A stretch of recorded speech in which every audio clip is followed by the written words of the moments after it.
Okay. Okay, just had to get this going. So we have initial side, terminal side. They open counterclockwise for positive angles. This is why our quadrants are labeled 1, 2, 3, 4 in this order. So if you've ever wondered why the quadrants go in that order, this is why. They match our positive angles.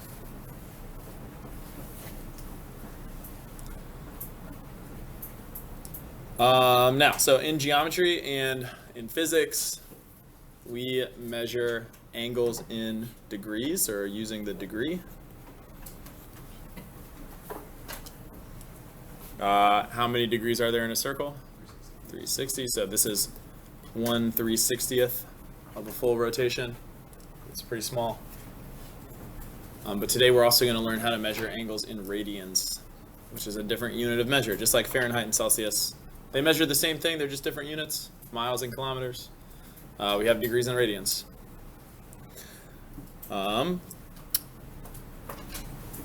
So notice 0 degrees is right there. It's the same place as the initial side of every angle. So if an angle just is 0 degrees, it's just pointing right at 0. But then if I'm going to sketch a graph of 65, here's what I do.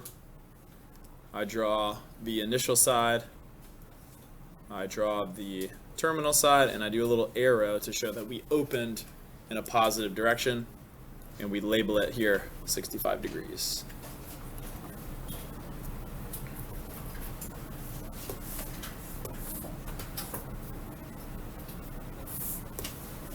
So we have to do all those things and we have to label it because 65 degrees is not the only angle that exists in that position. This angle could also be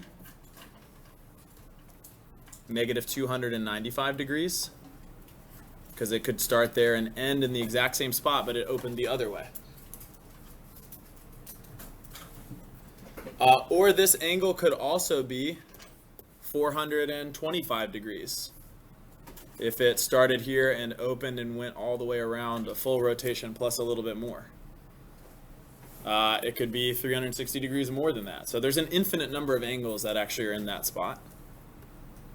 Those are called coterminal angles, and we'll talk about those later today in class. But that's why we have to label, we have to do the arrow, we have to do all that good stuff. So when we do negative angles, let me just do number 4 here, and then I'll have you guys do some. When we do negative angles like negative 140, if we think about where positive 140 degrees would be, it would be right there-ish, you know, on the way to 180. So negative 140 is going to be down there.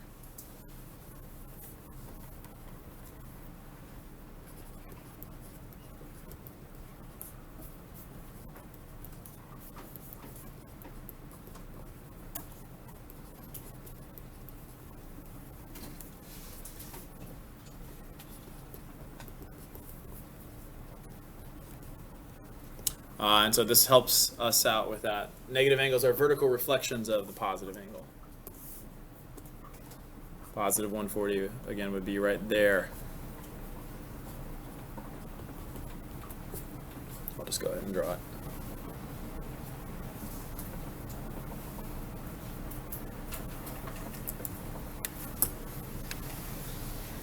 Okay, you guys take a minute and graph the rest of those angles. Ready, set, go.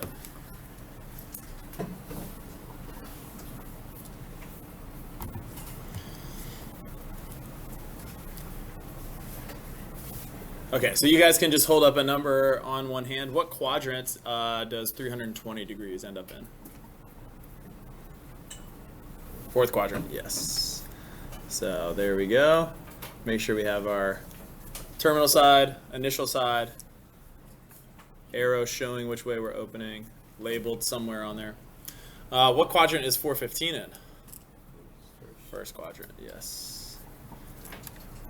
So I like to do a little spiral arrow like that because I think it looks cool. Just have an arrow that's going all the way around. Negative 15, what quadrant is that in? Fourth quadrant, yeah. That's just right down there, negative 15 degrees. And negative 210, 2, quadrant 2. So positive 210 is down here. Negative 210 would be there.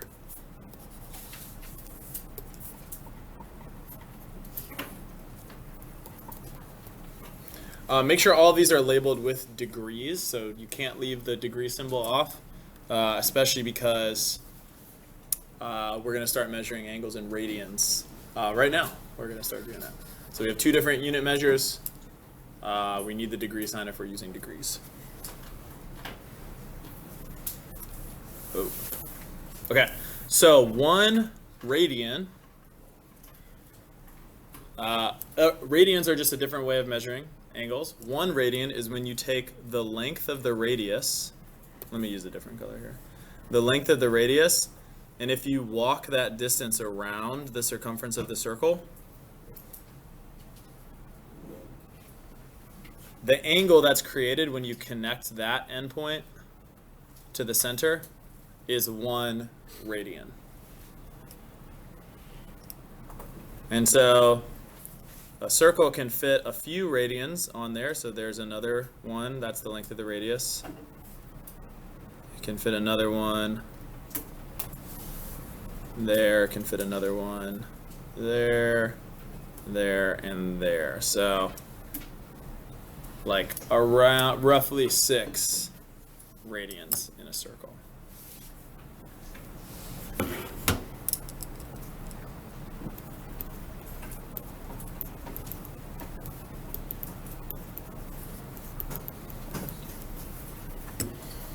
And actually we found a video, a little YouTube short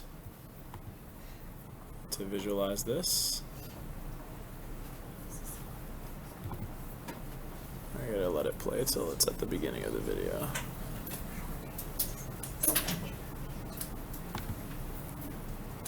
Okay.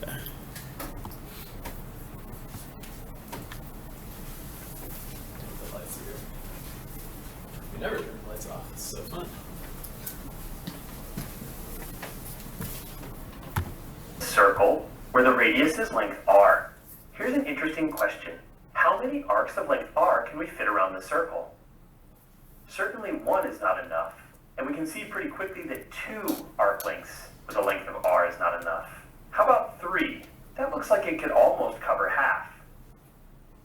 We can check that 4 won't do the job, and that 5 won't do the job either, as there's still plenty of circle left over. However, when we try to cover this circle with 6 arcs of length r, that just about does it and only leaves a little bit. If we try with 7 different arcs of radius r, it covers the entire circle and there's overlap. So we can fit 6 arcs of length r around the circle. Each such arc of length r subtends an angle of 1 radian. So this means that we can fit more than 6 radians in a circle. In fact, the total number 2 pi of radians that fits in a circle is approximately 6.28. Okay, so the exact number of radians that we can fit around a circle is 2 pi. Turn to your neighbor, why is it 2 pi?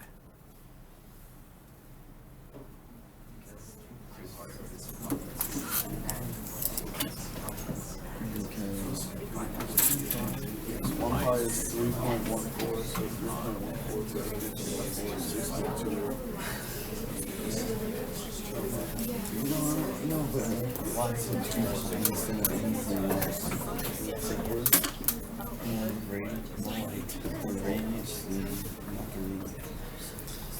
Okay, so what's the connection here? Max, I heard you say it. Can you say what you said back there? So basically, because the circumference is 2 pi r, that's 2 pi equals roughly 6.2a. So you're gonna have that much amount of radius because it's 2 pi r.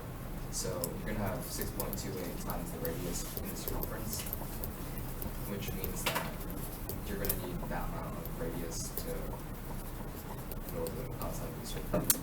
Yeah. Nice. Nice. A similar analogy might be, how many, trivia question, how many feet are in a mile? 5,280, close. So, for whatever reason.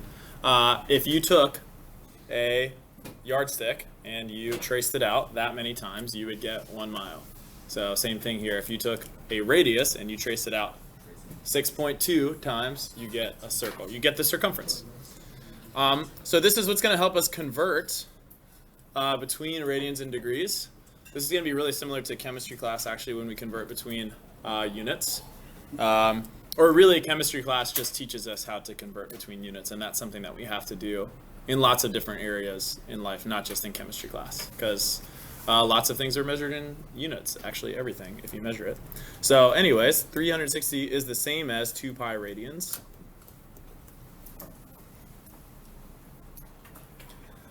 Which means that 180 degrees is the same as how many radians? Pi radians. It's just 2 pi divided by 2. It's half of that. So when we're converting from degrees to radians, we are going to multiply by pi over 180. And when we're converting the other way, we're going to multiply by 180 over pi.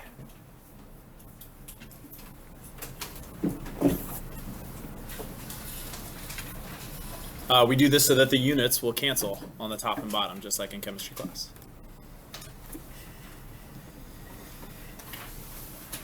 So we do need to be good at simplifying fractions and multiplying without a calculator, because we're in pre-calculus now, we're in advanced math, so we need to be good at that. So if you're not good at it, it means you need to practice. We're going to practice now, but like on the Delta Math homework, if you are not able to do this quickly, then you need to just do more problems until you get better at it, because yeah, you need to be good at it. That's all there is to it. So if I have 60 degrees, my conversion is that pi radians equals 180 degrees. So if I need my degrees to cancel, I put 180 degrees on the bottom, and I put my radians on top. And then we simplify 60 over 180, which equals 1 over 3. So this becomes pi over 3. We don't want to say 1 pi over 3, we just say pi over 3.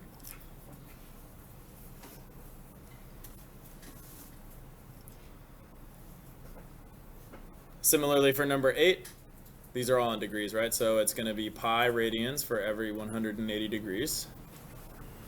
As I'm simplifying this, I notice like, oh, they both divide by 10. I can cross off the zeros. 16 over 18 is 8 over 9. So this becomes 8 pi over 9. So that's how you write it, with pi on top there next to the 8.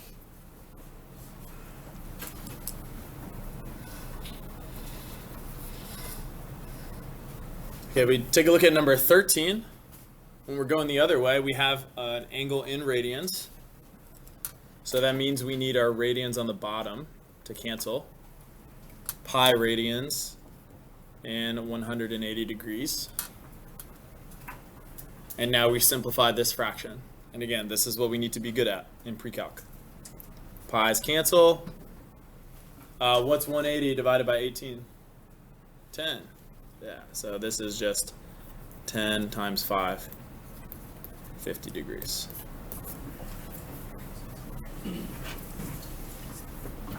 If I do it with 11 pi over 9, same thing. Multiply by 180 over pi. The pi's cancel. What's 180 divided by 9? 20. 11 times 20. 220. Okay. You guys do the rest of those other 8 problems. Ready, set, go. All right, guys, I'm going to put the answers up here, and then let me know if you want me to go over any of these. So this one's 11 pi over 6, negative pi over 4, negative 23 pi over 18, and negative 5 pi over 12. Are there any of those that you guys would like to see me work out?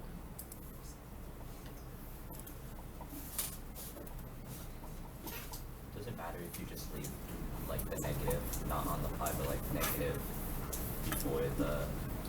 Like this, negative 5 pi over 12? Yeah. Yep, that's fine.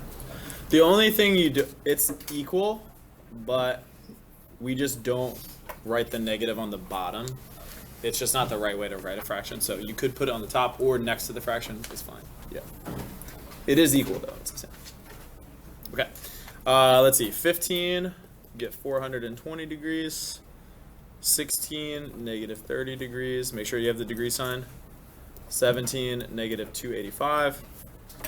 And 18, negative 135. Do we want to see any of those worked out?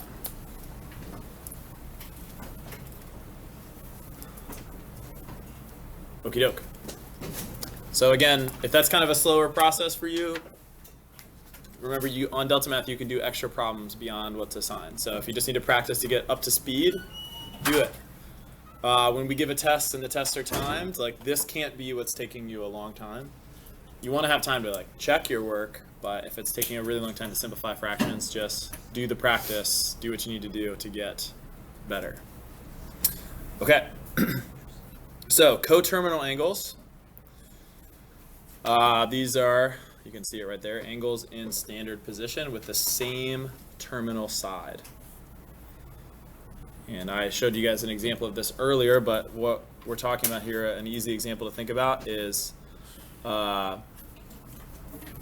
60 degrees and negative 300 degrees. So they're angles that end in the same place. Every angle has an infinite number of coterminal angles.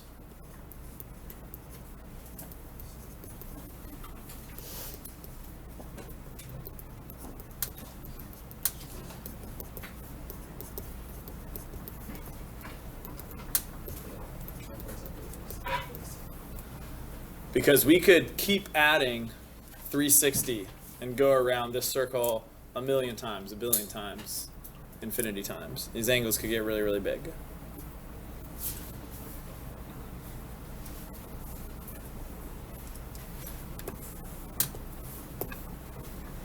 So just notice that's basically the process here. We take 60 degrees, we can find a coterminal angle by subtracting 360, that represents like a full journey around the circle. Or we could do the same thing by adding 360 and get 420 degrees, or we could add another 360 to that. So that's our process. So we're actually going to start with this bottom section where we're finding coterminal angles. So what we need to do is we're finding one positive and one negative, so we need to add 360 and subtract 360.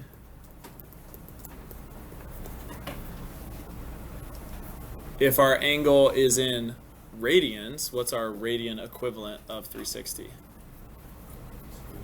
2 pi.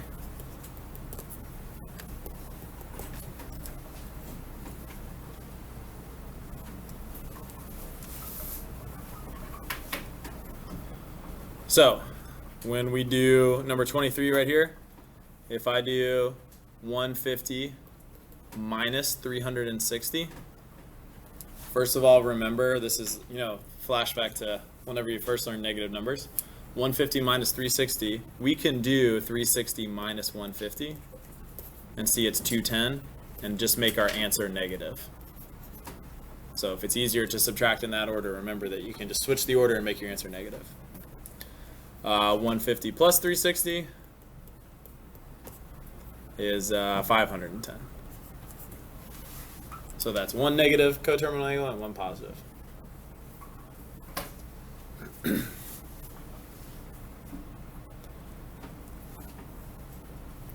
When we look at 26, and now we're in radians, we need to add 2 pi, and we need to subtract 2 pi. In order to subtract those things or add those things, what do we need to do?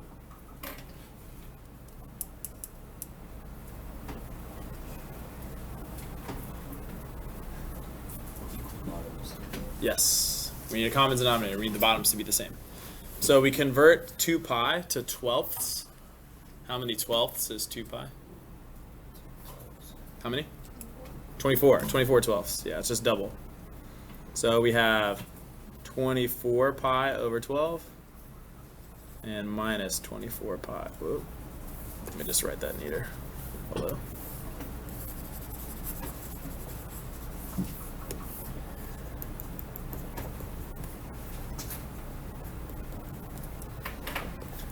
So we get 25 pi over 12 and negative 23 pi over 12. Okay, you guys do those next four.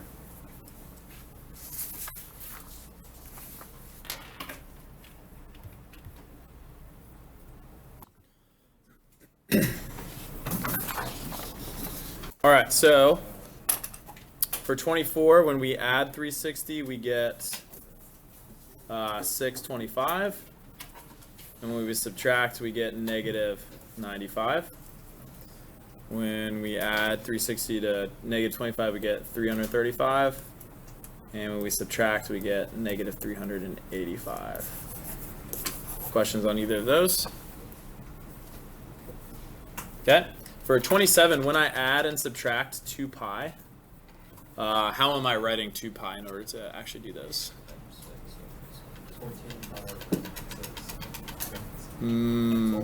12 pi over 6, yes. So we need to add and subtract 12 pi over 6 to 7 pi over 6. So we get 19 pi over 6 and negative 5 pi over 6. For number 28, what am I adding and subtracting? 36 pi over 18. Yeah. So we just need the number on top to be twice as much as the denominator. Then it'll equal 2, right? So we get 25 pi over 18 and negative 47 pi over 18. Questions on those?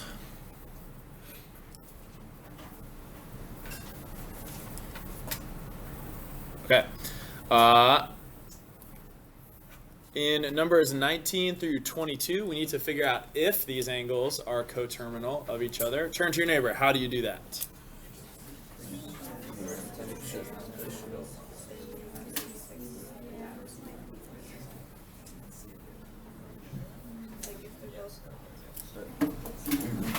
Okay, I heard a lot of people saying you need to subtract 360 and see if they match, or subtract 2 pi and see if they match. Yes, that's correct. Do that. See if they're coterminal angles. And then we'll check.